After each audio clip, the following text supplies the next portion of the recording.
final session, and first speaker is Dan.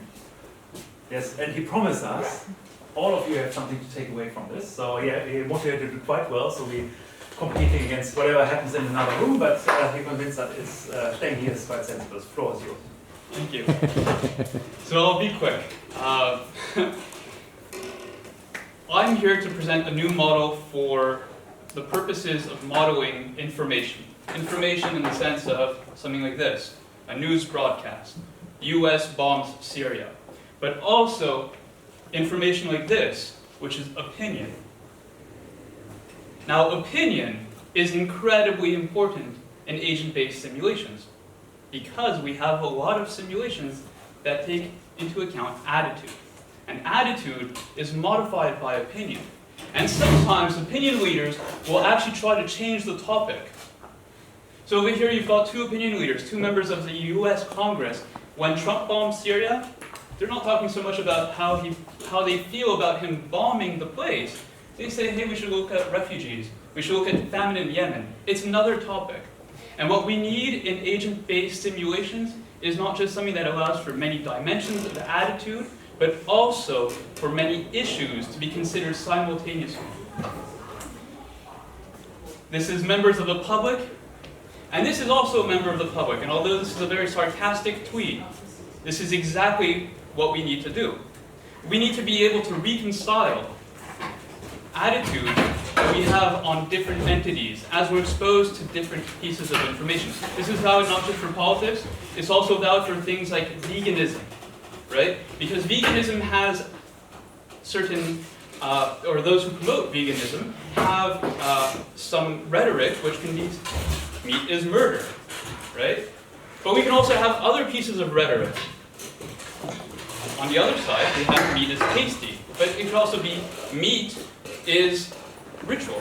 Meat is Christmas, right? You're cutting a ham, you're cutting turkey, right? You can have different arguments, and you need to be able to have these different arguments and see how they influence the overall attitude that someone would have towards, in this case, Trump, or meat, in the case of veganism.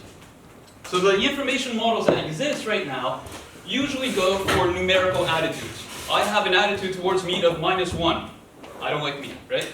The problem with that is that it's a single value, right? It's a single value. We've got some abstract representation which is starting to emerge, but it comes back to numerical values. And mine also comes back to numerical values, but with a little difference, which I'll get to in a moment. We've got associative models of memory. These are really important for cascading memory models. If I say the word Trump, you've got a lot of other concepts which are activated in your mind. Not just Trump. You might have America, you might have presidents, you might have other concepts activated, and these are associative models. You associate different concepts. You have emotion vectors, which were casually used by Musogi et al. And if you haven't read this study on fake news and how it spreads on social media, I highly encourage you to find it and read it. So what my model does is it allows for the representation of information, right? Because we need to be able to have agents trade complete units of thought. Not just a word. If I say to you the word Trump, it doesn't mean anything, right?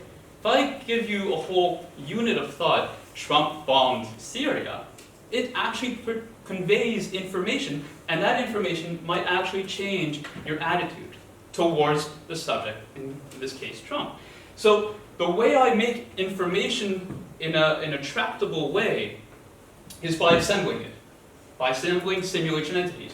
So what are simulation entities? Simulation entities can be all sorts of things. In fact, it's almost everything in the simulation.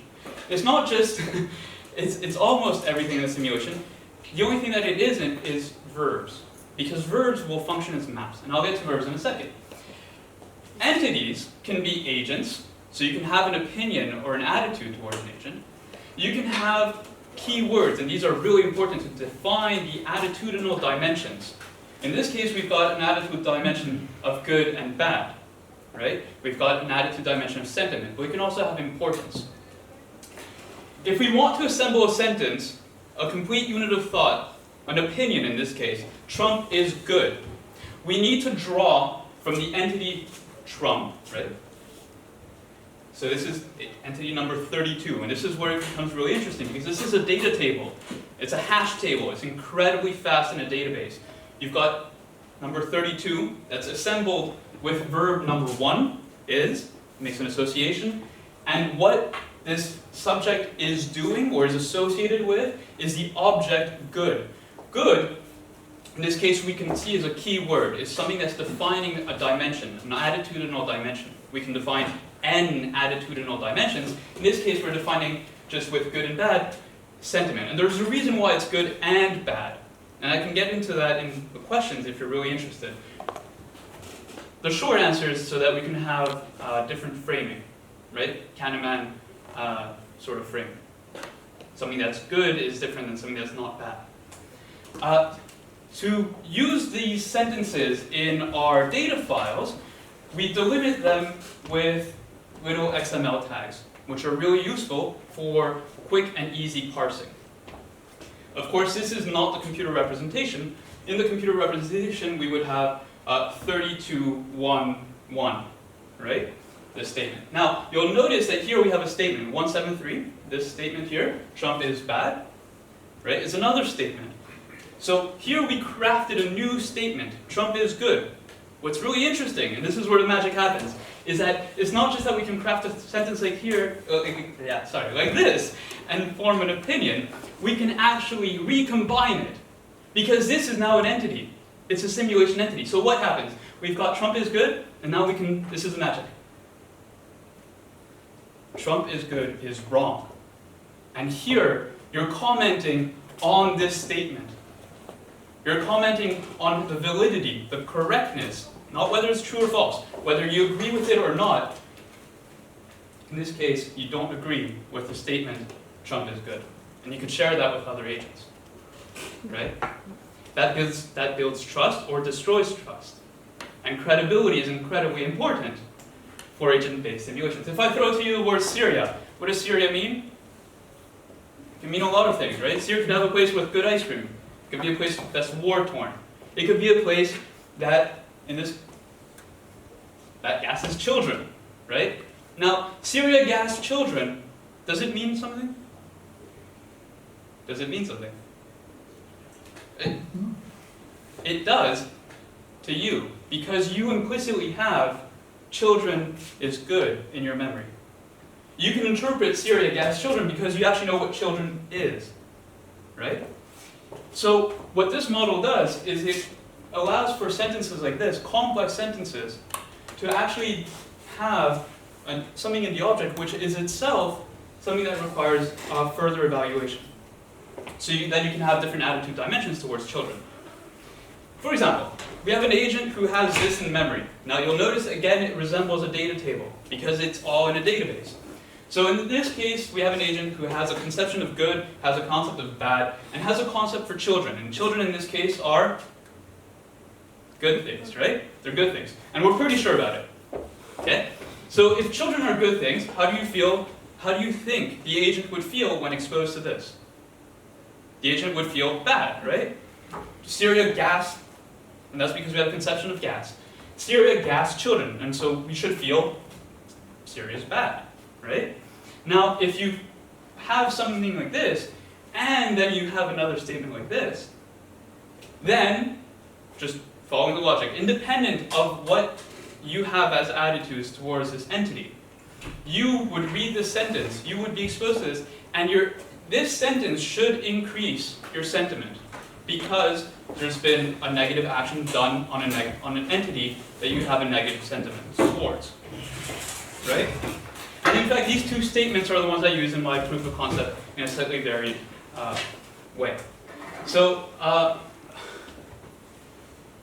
this is really useful for a number of reasons. Unfortunately, I'm starting to run out of time, so I'll tell you about this, and if you're curious about the proof of concept, I'll show you how this works in the questions. The idea is that you're separating data from logic. This doesn't say anything about agent logic. It doesn't say anything about how agents will interact with other agents. This is the data. This is the information that agents will share between each other. And so then you could say biking is good, but you can also say biking is healthy. And if you're trying to argument if you're trying to model argumentation between agents, you need to be able to have different arguments circulating and eventually having the competition of these arguments in your simulation. Right? You can also have many other things, but I feel my time is now over, and so there's a proof of concept simulation which you get a nice little bump, different effects with the same information giving pre-existing attitudes. And I can go into this if you're interested.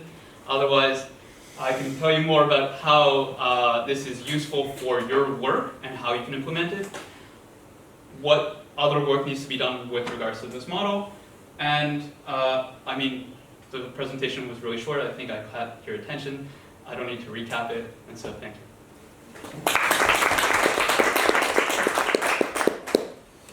Questions?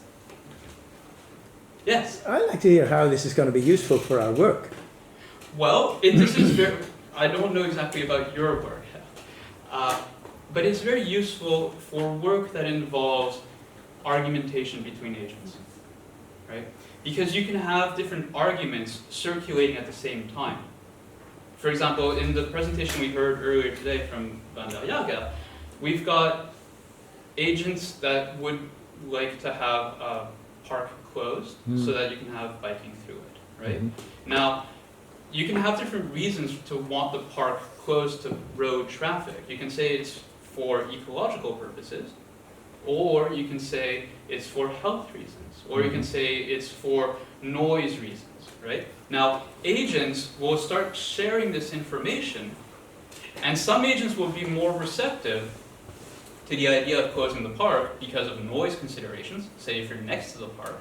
And some agents who are, say, further away from the park might be more sensitive and receptive to questions on ecological reasons, right? So you need to be able to model many lines of argument at the same time, which all of them influence attitudes towards a main object of consideration, in this case the closure of road traffic in a park, right? Does that make sense? So, the distance of people from the park, do you also somehow model that? Well, Because that's the factor that you thought might be important for different considerations to be voiced? So again, this isn't about agent logic, and what you're asking, it would be considered almost simulation logic, Yes. right? And this is removed from it. It's a way of representing data, Okay. so that agents can actually trade information, so that they can trade complete units of thought that they can then compute upon. Because, and I'll encourage you to read my paper where I go into a little bit more depth, you've got verbs over here, right? Now, these are represented as attitudinal vectors. They're just vectors, right? But in a space, a vector space defined by keywords, like good, important, urgent, right? And so this over here functions as a vector function. So you've got a vector of attitudes over here, right? So for example, children can be important and mildly good, right? And so then you've got this function map that will take the attitude vector from children and bring it to the object Syria. You associate that vector to Syria, and then you integrate it with your other attitudes towards this entity. I think in the interest of time, you probably check that off now afterwards. I think there was a question by... Yes, I checked your paper and it seems that the area of agreement technology research and agent research, which is the AI part of agent stuff, has not made an impact on your work, so that could be good to look into, unless you're familiar with it and say it's not very relevant. And the other thing I was worried about is that even if you have these vectors, your relational logic says that the enemy of my enemy is my friend, and I'm always very hesitant about that. That's a good point. In fact, that goes back to the question of agent logic, because the implementation of the verb is something that needs to be implemented for each sort of agent class, right? Because, for example, you might have some pacifists who will say, if you're killing people, I don't care who you're killing, I feel bad about the subject because you're killing people. Whoever the object is, whatever you're killing, I don't like it, right? Then you'll have other people who might say an eye for an eye and a tooth for a tooth, right? And then you'll have something where it's like, well, if you're killing something that I don't like, then I like you, and if you're killing something that I do like, then I don't like you, and that could also be the enemy of my enemy is my friend, right? And it depends about these conceptions. Now, what's really interesting about this information model is that it allows you to have various classes of agents with different pieces of logic, right? Because the implementation of this is at the agent level. Okay. In my proof of concept, the agents conceive of it in the same way. And there's a reason for the homogeneity of agents, and it's really to show a political communications effect where non-partisans rally more than partisans, because these people are already predisposed to be favorable. Right? That's why they're homogeneous. But I totally agree with what you're saying. And that could also work for other verbs. So for example, bombing is different than nuking, right? Sure. So you can have different magnitudes. Mm-hmm. Thank you. I go into great lengths into that. Thank you very much Thanks. for running out of time. But thank you for your talks.